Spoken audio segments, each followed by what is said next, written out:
हमारे इस YouTube channel के सेगमेंट फास्ट न्यूज में आप तमाम का इस्तकबाल है। इस वीडियो में आप देख सकते हैं कम मिनटों में बहुत ज्यादा खबरें। तो आइए शुरू करते हैं वीडियो को और देखते हैं आज की ताजा तरीन खबरें। आप सबको जश्न मिलादुन नबी सल्लल्लाहु अलैहि वसल्लम बहुत बहुत मुबारक।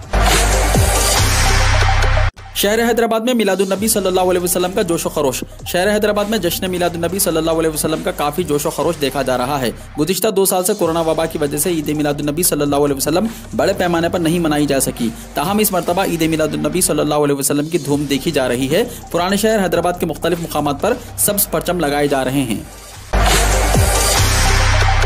दशहरा मनाने के बाद वापसी, तेलंगाना के कई मुकामात पर ट्रैफिक जैम। दशहरा त्यौहार अपने आबाई मुकामात पर मनाने के बाद तेलंगाना के दारुल हुकूमत हैदराबाद वापस होने के सबब मुत्तहदा नलगुंडा जिले में तमाम शाहराहों पर बड़े पैमाने पर गाड़ियां देखी गई हैं, जिसके नतीजे में ट्रैफिक जाम हो गई। हर साल दशहरा त्यौहार अपने आबाई मुकामात पर मनाने के लिए हैदराबाद में रहने वालों की बड़ी तादाद पड़ोसी रियासत आंध्र प्रदेश जाती है। उनकी हैदराबाद वापसी के नतीजे में पड़ोसी रियासत आंध्र प्रदेश के अजला कृष्णा, गुंटूर के साथ साथ तेलंगाना के जिले खम्बम से चुटुप्पल मंडल पतंगी टोल प्लाजा के करीब ट्रैफिक जाम देखी गई है।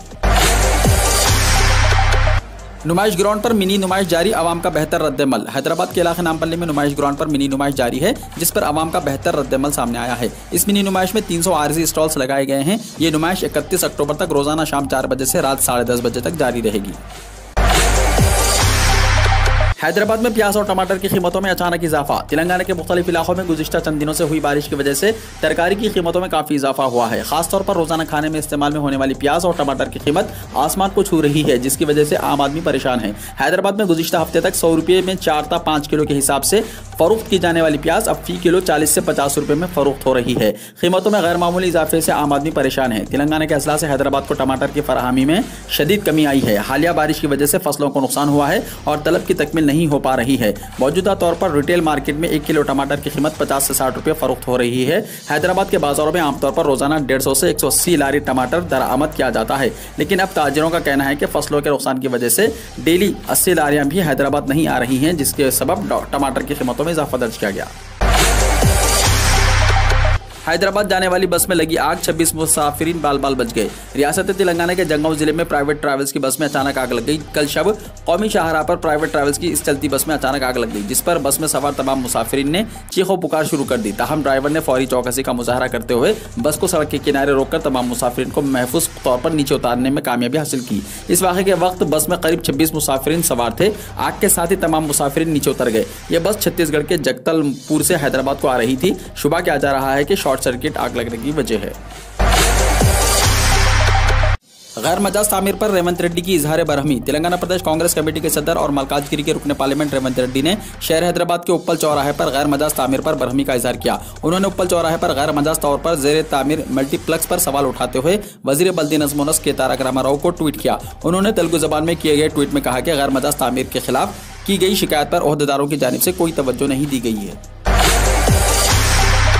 हरीश राव की तकरीर के दौरान लड़की की नारेबाजी। तेलंगाना के वजीर फाइनेंस हरीश राव को उस वक्त तलख तजुर्बे का सामना करना पड़ा जब एक बेरोजगार लड़की ने जलसे में उनकी तकरीर के दौरान नारेबाजी की।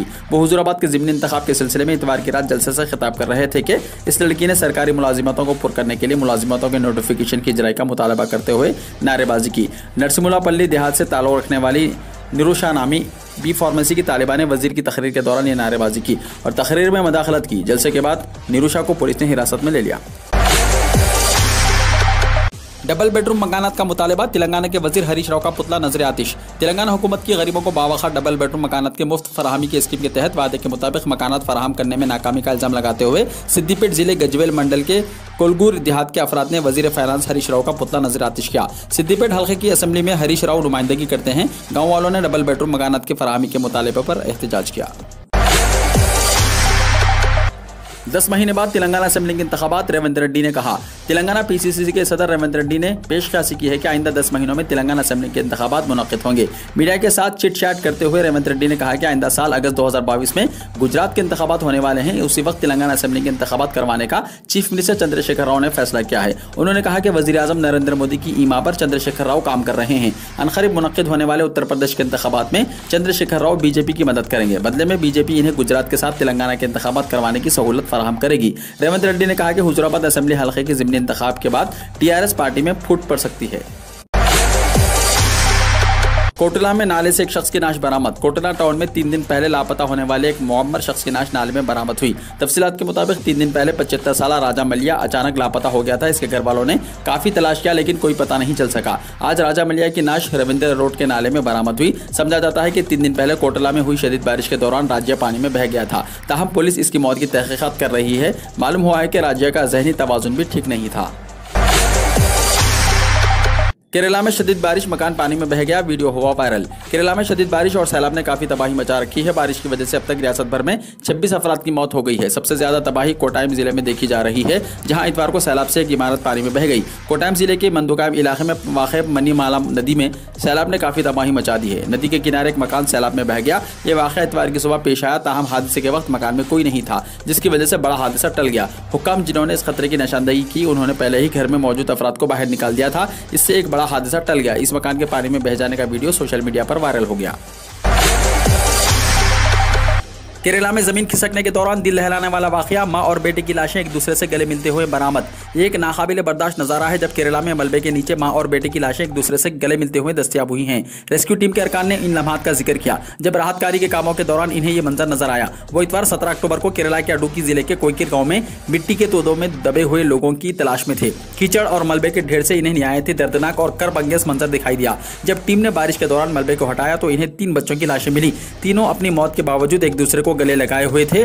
3 बच्चों की शनाख्त 7 साल की आमिना, 8 साल के अफसान और 4 साल के अहयान के तौर पर हुई है। गणपति ज्वेलर्स में डकैती की कोशिश, मुजरिमों ने की फायरिंग। जिले के मारवाड़ी चौक पर वाक़ गणपति ज्वेलर्स को लूटने की कोशिश की गई है। मुस्लिम मुजरिमों ने दुकान लूटने की कोशिश की। इसमें नाकामी पर मुजरिमों ने फायरिंग की, जिसमें दुकान के मालिक समेत एक और शख्स शदीद जख्मी हुआ है। जख्मियों को मुकामी लोगों ने अस्पताल में दाखिल कराया। पुलिस को वाक़े की इत्तला दी गई, जिसके बाद पुलिस ने मौके पर पहुंचकर मामले की तफ्तीश शुरू कर दी। वाक़े के बाद मौके पर मुकामी लोगों का हुजूम है। सैलाब के दरमियान दूल्हा और दुल्हन खाना पकाने के बड़े बर्तन में बैठे शादी करने पहुंचे। केरला में शदीद बारिशों के बाद सैलाब और लैंडस्लाइडिंग के अलमनाक वाक़यात के दरमियान एक अच्छी खबर आई है। पीर के रोज पेशे से शहद के जोड़े जोड़े डूबे हुए सड़कों से लड़ते हुए एल्यूमिनियम के एक बड़े बर्तन में बैठे शादी हॉल तक पहुंचने में कामयाब हुए और शादी के बंधन में बंध गए। दोनों की शादी थाली वादी में एक मंदिर के करीब एक डूबे हुए शादी हॉल में हुई थी। शादी में रिश्तेदारों की बड़ी तादाद आई थी। टीवी चैनल्स पर जोड़े आकाश और ऐश्वर्या की शादी के रास्ते में खाना पकाने के एक बड़े बर्तन में बैठे हुए का मंजर छाया गया। मीडिया के एहलकार जिले में पानी के बढ़ती हुई सतह पर रिपोर्टिंग के लिए मौजूद थे। इस दौरान जब वो सैलाब के दरमियान मुनफरिद शादी के बारे में मालूमात हासिल करने के बाद वहां पहुंचे तो नई शादीशुदा जोड़े ने मीडिया वालों को बताया कि कोविड-19 की वबा की वजह से उन्होंने चंद रिश्तेदारों को मदऊ किया था। रेल रोको तहरीक के सबब शुमाली हिंद में 28 से ज्यादा ट्रेनें हुई मुतासिर। किसानों की तरफ से रेल रोको तहरीक की वजह से शुमाली हिंदुस्तान में 28 से ज्यादा ट्रेनें मुतासिर हुई हैं। शुमाली रेलवे के chief public relation officer Deepak Kumar ने बताया कि तकरीबन 30 मुकामात पर एहतजाज जारी है। फिरोजपुर डिवीजन में ज्यादा से ज्यादा 6 ट्रेनें और दिल्ली डिवीजन में 1 ट्रेन ताखिर से चल रही है। इसके अलावा दिल्ली और कालका और दिल्ली और अमृतसर के दरमियान चलने वाली दोनों सीमतों की शताब्दी एक्सप्रेस गाड़ियां और दिल्ली से श्री माता विष्णु देवी कटरा को जाने वाली वंदे भारत एक्सप्रेस के ऑपरेशन पर भी असर पड़ा है। गरीबों का हवाई जहाज से सफर तो दूर, इनका सड़क पर चलना भी मुश्किल हो गया। प्रियंका और राहुल ने दिया बयान।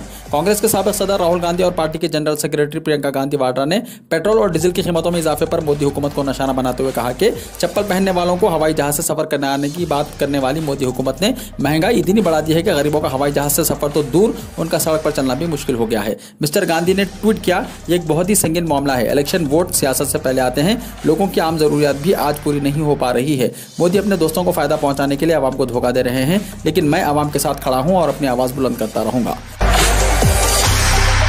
दिल्ली एनसीआर में भारी बारिश, तब्दीलशुदा मौसम ने लोगों को सर्दी का एहसास कराया।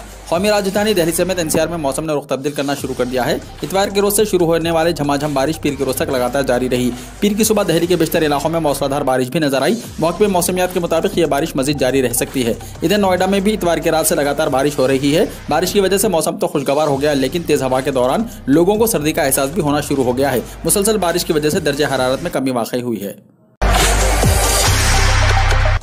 5 दिनों में 2 बार यूपी आएंगे मोदी। हिंदुस्तान नेपाल सरहद पर हाई अलर्ट जारी, सिक्योरिटी के सख्त इंतजाम। वजीर आजम नरेंद्र मोदी 5 दिनों के मुख्तसर मुद्दत में 2 बार उत्तर प्रदेश का दौरा करते हुए पूर्वांचल खित्ते को तरक्याती प्रोजेक्टों का तोहफा देंगे। मोदी 20 अक्टूबर को बैनुल-अक़वामी एयरपोर्ट का इफ्तिताह करेंगे, जबकि 25 अक्टूबर को वो जिले सिद्धार्थनगर से 7 नए मेडिकल कॉलेजों की सौगात उत्तर प्रदेश को देंगे। वजीर आला नरेंद्र मोदी के दौरे के पेश नज़र मुतल्लिक़ा अज़ला में तैयारियां शबाब पर हैं। दिवाली तक ईपीएफ सूद की अदायगी मुमकिन। माली साल 2020-21 के लिए एम्प्लॉइज प्रोविडेंट फंड ऑर्गेनाइजेशन तकरीबन 6 करोड़ प्रोविडेंट फंड अकाउंट्स का निगहबान सारिफिन को दिवाली तक उनकी जमा रकम पर सूद अदा कर सकती है। मरकजी वजारत मेहनत और रोजगार में इस मामले में मुताल्लिक़ अहदेदारों ने यहाँ बताया कि सूद की अदायगी के हवाले से वजारत खजाना के साथ बातचीत जारी है और इस सिलसिले में जल्द फैसला किया जा सकता है। उन्होंने बताया कि शायद दिवाली तक सूद सारिफिन को उनके अकाउंट्स में अदा कर दिया जाएगा। ईपीएफओ ने माली साल 2020-21 के लिए ईपीएफ डिपॉजिट पर सारिफिन को सालाना 8.5% की शरह से सूद अदा करने का फैसला किया है। कश्मीर में रुक रुक कर बारिश का सिलसिला जारी। 19 अक्टूबर तक मौसम में बेहतरी मुतवक्को। वादी कश्मीर में जारी खराब मौसमी सूरत हाल के बीच महकमा मौसमियात ने मौसम में बेहतरी वाक़ होने की पेशन गोई कर दी है। मुतल्लिक़ा महकमे के एक तर्जुमान ने बताया कि वादी में अगले 3 दिनों के दौरान मौसम खुश्क रहने की तवक्को है। उन्होंने कहा कि वादी में 19 से 22 अक्टूबर तक मौसम खुश रहने की तवक्को है। कश्मीर को बिहारियों के हवाले कर दे, 15 दिन में सुधारेंगे, जीतन राम मांझी ने कहा। कश्मीर में गुज़िश्ता दिनों से मुसलसल हो रहे दहशतगर्दाना हमले में मारे गए बिहारियों की मौत पर बिहार की सियासत गर्म हो गई है। अपोजिशन लीडर तेजस्वी के वजीर आला पर हमला करने के बाद अब साबिक़ वजीर आला और हम के कौमी सदर जीतन राम मांझी ने पीएम और वजीर दाखिला पर हमला किया है। जीतन राम मांझी ने वजीर आज़म नरेंद्र मोदी और वजीर दाखिला अमित शाह को निशाना बनाया है और कहा है कि अगर ये सब कुछ उनके हाथ में नहीं आया तो फिर जिम्मेदारी बिहारियों पर छोड़ दें, वो खुद इससे निपट लेंगे। कश्मीर में बिगड़ती हुई सूरत हाल पर सत्या मलिक ने कहा, मेरे दौर में एक भी दहशतगर्द दाखिल नहीं हो सका। मेघालय के गवर्नर सत्यपाल मलिक ने कश्मीर में जारी दहशतगर्दाना हमलों पर बड़ा बयान दिया है। उन्होंने कहा कि जम्मू एंड कश्मीर के गवर्नर की हैसियत से मेरे दौर में कोई भी दहशतगर्द श्रीनगर के 50 से 100 किलोमीटर सरहद में दाखिल नहीं हो सका था, लेकिन अब दहशतगर्द श्रीनगर में गरीबों को मार रहे हैं, जो कि वाकई अफसोसनाक है। उन्होंने कहा कि दहशतगर्दों की कमर तोड़ने के लिए मजीद सख्त इक़दाम करना होंगे। इसके लिए 24 घंटे निगरानी की जरूरत है। रंजीत कत्ल मामले में बाबा राम रहीम समेत 5 को उम्र कैद की सजा। रंजीत सिंह कत्ल सानहे में पीर के रोज पंचकुला की खुसूसी सीबीआई अदालत ने अपना फैसला सुना दिया। अदालत ने डेरा सच्चा सौदा के गुरमीत राम रहीम और 5 दीगर मुलजिमीन को उम्र कैद की सजा सुनाई है। साथ ही राम रहीम पर 31 लाख रुपए का जुर्माना भी आयद किया गया है। वहीं दीगर मुलजिमीन पर 50-50 हज़ार रुपए का जुर्माना लगाया गया है। वाज़ेह है कि मामले में गुज़िश्ता मंगल को अदालत ने अपना फैसला महफूज रख लिया था और सजा के ऐलान के लिए 18 अक्टूबर का दिन तय किया गया था। वाज़ेह है कि कुरुक्षेत्र के बाशिंदे रंजीत सिंह का 10 जुलाई 2002 को गोली मारकर कत्ल कर दिया गया था। बीजेपी के कौमी ओहदेदारों की मीटिंग शुरू। भारतीय जनता पार्टी के कौमी ओहदेदारों की आज यहाँ 5 रियासतों में असेंबली इंतखाबात, किसानों की तहरीक और कोरोना वबा के खिलाफ जारी वैक्सीनेशन मुहिम जैसे इशूज़ पर तबादला ख्याल के लिए मीटिंग शुरू हो गई है। बीजेपी सदर जगत प्रकाश नड्डा के सदारत में होने वाली इस मीटिंग में कौमी सतह पर तंजीमी जिम्मेदारी निभाने वाले बीजेपी के तमाम लीडर्स शामिल हैं। अपने खिताब में नड्डा ने कौमी ओहदेदारों और पार्टी के महाज के सरबराहों को पैगाम दिया है कि वो आइंदा असेंबली इंतखाबात से पहले मरकजी हुकूमत की कामयाबियों को आवाम के सामने ले जाएं। मीटिंग में वज़ीर आज़म नरेंद्र मोदी की सालगिरह के मौके पर 17 सितंबर से 7 अक्टूबर तक मुल्क भर में बीजेपी की तरफ से चलाई जाने वाली खिदमत और लगन मुहिम पर भी तबादला ख्याल किया जाएगा। इसके लिए तमाम रहनुमाओं से कहा गया कि वो इस मुहिम की कामयाबियों से मुताल्लिक रिपोर्ट कार्ड लाएं। सऊदी अरब में हवाई अड्डों से हटी पाबंदी। सऊदी अरब के हवाई अड्डे कोरोना इन्फेक्शन से मुताल्लिक़ा पाबंदियों के बगैर पूरी सलाहियत के साथ काम करेंगे। सिविल एविएशन जनरल अथॉरिटी ने यह मालूमात दी है। चूँकि यहाँ इन्फेक्शन के मामलों में कमी वाक़ई हुई है, इसलिए हुकूमत का मंसूबा आहिस्ता आहिस्ता कोरोना के फैलाव को रोकने से मुताल्लिक़ पाबंदियों को हटाने का है और इसी के पेश नज़र यह फैसला किया गया है। फेसबुक का 10,000 अफराद को मुलाजिमत देने का ऐलान। फेसबुक ने यूरोपीय यूनियन में अपने तौसी मंसूबे के तहत एक नए कंप्यूटिंग प्लेटफॉर्म मेटावर्स का ऐलान किया है। अमेरिकी टेक्नोलॉजी कंपनी ने यह ऐलान ऐसे वक्त किया है जब इसके बाद सरगर्मियों के हवाले से तशवीश का इज़हार किया जा रहा है। बैनुल-अक़वामी टेक्नोलॉजी कंपनी फेसबुक ने कहा कि वह यूरोपीय यूनियन में मेटावर्स के नाम से एक नई वर्चुअल रियलिटी वर्जन तैयार करने के लिए 10,000 अफराद की खिदमत हासिल करेगी। फेसबुक का कहना है कि मेटावर्स मुस्तक़बिल का इंटरनेट होगा। फेसबुक के CEO और मार्क जुकरबर्ग पहले भी मेटावर्स की बात करते रहे हैं, जिसे हकीकी और डिजिटल वर्ल्ड के दरमियान दूरियों को खत्म करने की कोशिश करार दिया जाता है। हकीकी और वर्चुअल वर्ल्ड के दरमियान दूरियां खत्म करने की कोशिश। मेटावर्स एक ऐसी तकनीक है जिसके तहत इंसान डिजिटल वर्ल्ड में वर्चुअली दाखिल हो सकेगा। माहिरीन के मुताबिक लोगों को यह महसूस होगा कि आप जिससे बात कर रहे हैं वो आपके सामने मौजूद है, जबकि दरहकीकत दोनों अफराद मीलों दूर बैठे होंगे और वो सिर्फ इंटरनेट के जरिए एक दूसरे से मरबूत होंगे। वीडियो को लाइक शेयर कीजिए और हमारे इस YouTube चैनल को सब्सक्राइब करते हुए इसके बेल आइकॉन को प्रेस कर लीजिए ताकि ऐसी ही ताज़ा तरीन खबरों का नोटिफिकेशन सबसे पहले आपको मिलता रहे।